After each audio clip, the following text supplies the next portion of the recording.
السلام علیکم جی، امید ہے کہ آپ کا رمضان بہت اچھا گزر رہا ہوگا۔ آج کی ویڈیو ہم شوگر کے مریضوں کے لیے لے کے آ رہے ہیں۔ شوگر کے مریضوں کا سیر و افطار میں ڈائٹ پلان کیا ہونا چاہیے، طبی ماہرین کی رائے آج کی ویڈیو میں ہم جانیں گے۔ عزیز دوستو، ماہ صیام کے دوران روزہ رکھنا ہر مسلمان کی خواہش ہوتی ہے، لیکن روزے کے خواہش مند شوگر کے مریضوں کا عام سوال یہ ہوتا ہے کہ روزہ کیسے رکھا جائے۔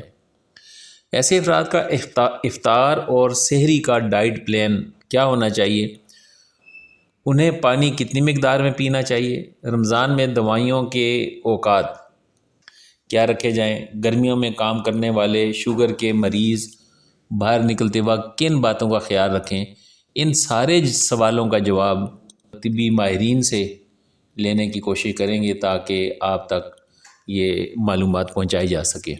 ایک طبی ماہرہ ڈاکٹر فائزہ خان غذائی ماہر اور صدر ہیں پاکستان نیوٹریشن اینڈ ڈائٹک سوسائٹی کی۔ ڈاکٹر فائزہ خان کے مطابق شوگر کے مریضوں کو روزہ رکھنے کے لیے اپنی غذا کے شیڈول میں تبدیلیاں لانی ہوں گی۔ سحری کا ڈائٹ پلان ان کا کیا ہونا چاہیے۔ ڈاکٹر فائزہ خان کے مطابق مثالی سحری کے لیے شوگر کے مریضوں کو متوازن غذا کا استعمال کرنا ہوگا۔ غذا جتنی سادہ، متوازن اور صحت بخش ہوگی، اتنا ہی آپ توانا محسوس کرتے ہوئے اپنی صحت کو برقرار رکھ سکیں گے۔ ایسے مریضوں کی سحری کے لیے سب سے اہم فوڈ گروپ کاربوہائیڈریٹ نشاستہ ہے۔ شوگر کے مریضوں کو ایسے کاربوہائیڈریٹ استعمال کرنا چاہیے جو مکمل اناج پر مبنی ہوں، مثلا چکی کے آٹے کی روٹیاں، پراٹھا، گندم یا جو کا دلیا، براؤن بریڈ۔ کاربوہائیڈریٹ کے پورشن ہر شخص کے غذائی ضرورت کے اعتبار سے سحری میں لیے جا سکتے ہیں۔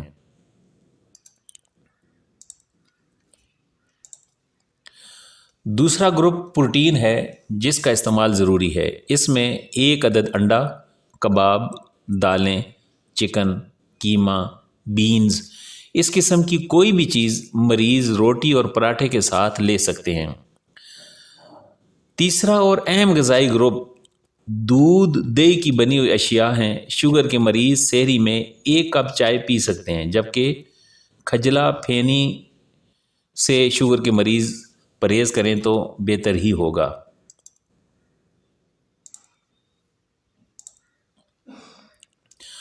افطار میں شوگر کے مریض 1 یا 2 کھجور کے ساتھ نارمل تازہ پھل سے بنے ہوئے جوس 1 سے 2 گلاس، جس میں آدھی مقدار پانی کی شامل ہو، یا مشروب، یا پھر دہی یا لسی یا دودھ کے ساتھ پھل والے شیک سے روزہ افطار کر سکتے ہیں۔ اس کے علاوہ ایسے مریض چنا چاٹ، لوبیا، بغیر چینی کے فروٹ چاٹ، دہی پھلکے افطار میں کھا سکتے ہیں۔ ذیابیطس کے مریضوں کے لیے ضروری ہے کہ افطار کرنے کے بعد رات کا کھانا ہلکی اور متوازن غذاؤں والا استعمال کریں، مثلا سلاد، دال، سبزی، چکن اور چکی والے آٹے کی روٹی کھانی چاہیے۔ جو مریض افطار میں کھانا کھانا چاہیں وہ کھجور اور مشروب سے روزہ کھولنے کے بعد رات کا کھانا کھا سکتے ہیں۔ اگر کسی وجہ سے شوگر کم ہو جائے تو شوگر کے مریضوں کے لیے رمضان کے پہلے ہفتے میں شوگر کی مانیٹرنگ بے حد ضروری ہے، خاص طور پر سحری سے پہلے اور افطار کے بعد۔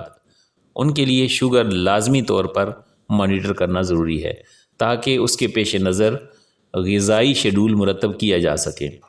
اگر روزے کے دوران شوگر کے مریضوں کو چکر یا غنودگی آنے لگیں یا پھر سر میں درد ہو تو گھر پر ہی فوری طور پر گلوکومیٹر سے شوگر چیک کرنا ضروری ہے۔ اگر بلڈ شوگر لیول کم آئے تو فوری طور پر روزہ کھول لینا چاہیے، جس کے لیے مریض کو ریفائنڈ شوگر مثلا ٹافی، شربت، گلوکوز شربت یا شکر گھول کر پلائی جا سکتی ہے۔ پھر آدھے گھنٹے بعد کمپلیکس کاربوہائیڈریٹ پر مشتمل غذا دیے جائیں، مثلا بریڈ سلائس، سیب، گندم کے بسکٹ، تاکہ بلڈ شوگر نارمل آ سکے۔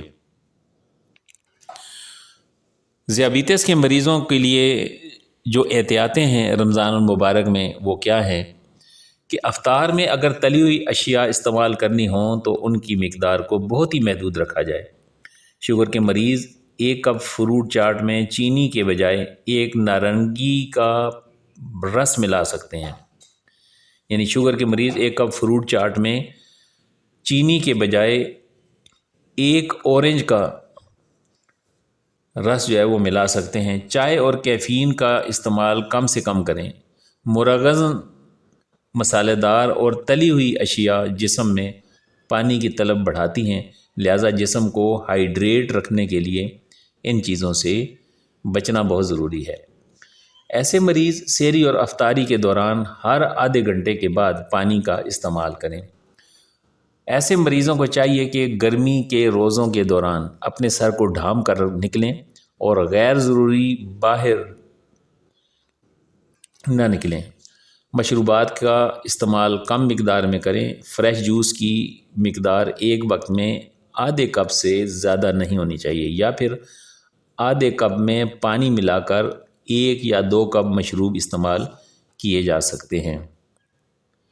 تو عزیز دوستو، یہ تھی آج کی ویڈیو جو ایسے ماہرین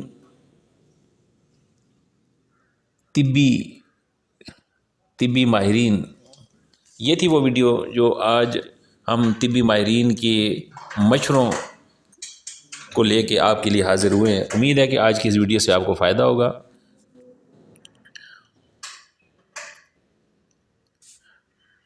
السلام علیکم۔